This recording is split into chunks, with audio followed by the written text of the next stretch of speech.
guys, samahan niyo ako sa mga kaganapan ko ngayon. For today's video, ayun nga lang yung gagawin ko. Kaunting mini vlog lang nga to para sa ating vlog. Wala nga rin po pala ako magawa. At ayun nga po pala, naulan na nga rin po pala sa amin ngayon. At ayun, sabi ko nga kay tita, pahingin daw ng saging kahit dalawa. At ayun nga po pala, binigyan ako.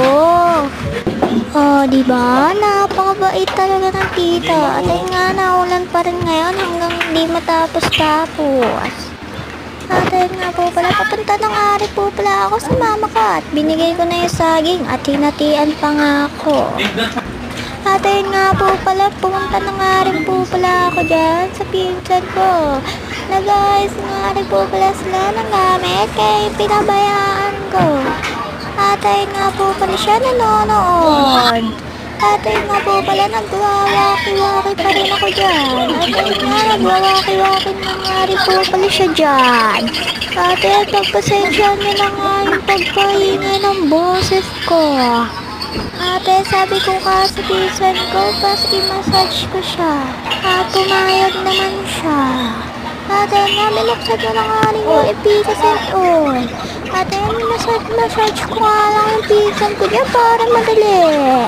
At ayun nga po pala, pagkatapos nga rin po pala dyan, nilagyan ko na nga rin po pala sa loob ng Efficacent Oil. At ayun nga po pala, nilagyan ko na nga rin po pala ng Efficacent Oil.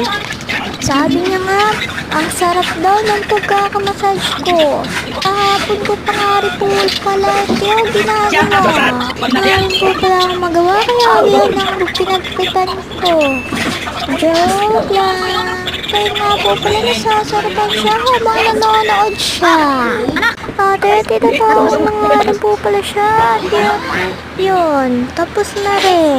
Tapos ko na nga lang po pala siya i-massage kaya't nagtali na ako. At ayun nga po pala, inulit ko ulit yung pagkatali ko kasi natuyo yung isa. And yun lang po. Thanks for watching and God bless. Bye-bye. Alam mo ba, Zero-zero mo ba